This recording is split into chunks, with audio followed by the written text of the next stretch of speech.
This episode of Tim Talks Audio is brought to you by DistroKid. Hey everyone, this time on Tim Talks Audio, we go over how to use reference mixes inside your workflow. I've been seeing a lot of posts recently, whether it be on Facebook or Reddit or any of the other groups that I'm a part of, and a lot of people are asking how to use reference mixes. There's a lot of things to take in when you're using reference mixes. One is if you're using a commercial release, it's already mastered. So how do you even compare? This episode of Tim Talks Audio is brought to you by DistroKid. If you don't already know, DistroKid is an online music distribution platform, getting your or your client's music onto things like Spotify, Apple Music, Google Play, Amazon, Tidal, and many, many more. And now they can also get your music into TikTok. DistroKid is very affordable for even just the home independent musician. Starting at $19.99, you're able to upload unlimited number of tracks for distribution, and that could be singles at a time, or you can do full EPs and albums. Including the musician tier is being able to have the Spotify verified checkmark on all of your releases. The huge benefit of using DistroKid is you get to keep 100% of the royalties that your music brings in. And they make it easy to set up splits in case you and the rest of the band want to be able to split those royalties. Get started today by using the link in the description. Sign up and get 7% off your first year using DistroKid. Now, let's get back into it. So here we are inside the session, and we're going to go over a couple different ways to use reference mixes. Now we're going to do both a commercially available mix that's out there, as well as the reference mix that we got in this session from the artist. These are both good ways to actually use a mix that's out there to see, one, if you can compete with some of the other stuff that you've already been listening to mixed by other people, or if you're creating a bigger and better product with the mix that you've been given. The artists themselves may have done a rough mix. Now you can use their mix as a reference to make sure that yours is going to beat their mix. Let's start off with a commercially available mix that's out there. Now, the biggest thing that's going to happen is any track that's out there that you download and import into your session, one, make sure that it's a WAV file because you don't want to lose any data when any kind of compression is happening from like MP3 conversion. Two, these tracks are mastered. So of course they're going to be much, much louder than your mix is because you're in the mixing process and they've already released this song. It's been mastered. It's competitive. It's at the right level that is commercially normal. First things first, what you're going to want to do after you've imported your track, and I have my reference tracks down here in the end. The blue track is my commercially available track, and the black track or gray track is the reference mix, but we're going to get to that later. So I want to go over very quickly how I have things set up, and this is something that I can suggest to you as well because of this reason. I have everything going through a mix bus to do some mix bus processing, but instead of putting everything on my main output, I actually just have a bus within every one of my sessions, and this is where I put all of my processing. You'll notice on my main outs that there are some things going on. I have a level meter in the inserts, and then I have an instance of FabFilter, but this is just doing some room correction stuff for me. Now I want to show you something. All of my tracks from my mix are routed to this mix bus, and this mix bus is sent out through my main. Then my reference tracks are also going out my main. They don't touch the mix bus at all because I don't want any of my processing that I'm doing on my mix to affect the mixes I'm trying to reference. So now what I've done is I've created an isolated send to my outputs.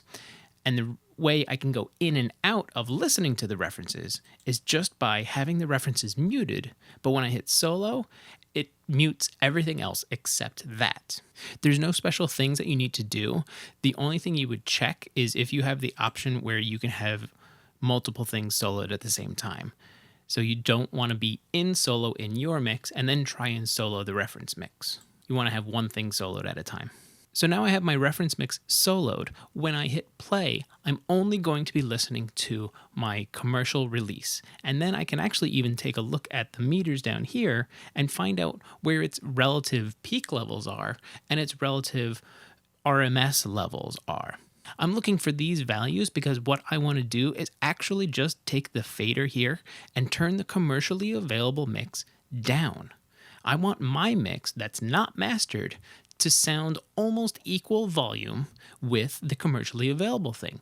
Yes, they've already done stuff. They've gone through the mastering process. They've had different mix bus processing, etc., etc. But the relative volume between the two, I want it to be very close so I can see like, their mix has this, their mix has that. My mix actually does better with that.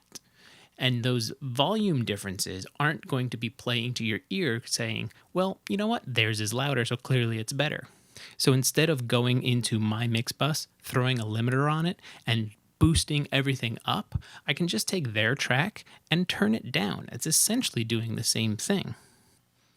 Okay, so I skipped forward a bit, and I went ahead and found a relatively matched level for my reference mix.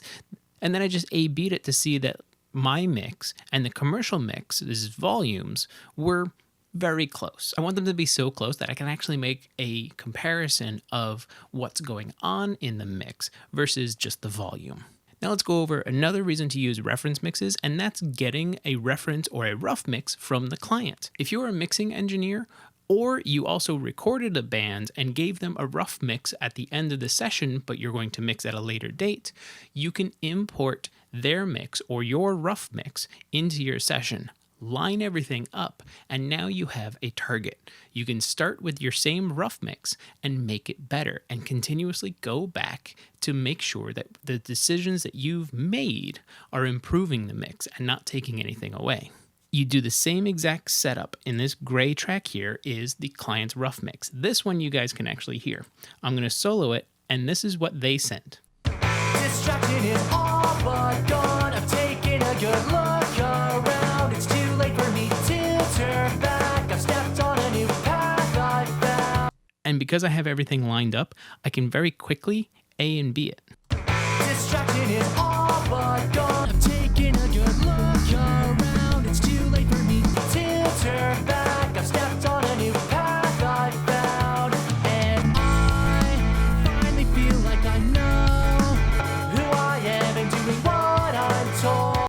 So now as I'm going through my mix process, because this client hired me to mix their song, I can use their starting point to make sure that I'm achieving a better product and really giving them what they came to me for, is that mix that they hired me for.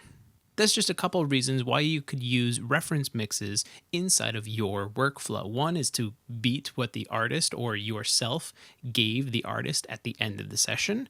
And another is to make sure that what you're doing is actually along the same lines as something else that's out there.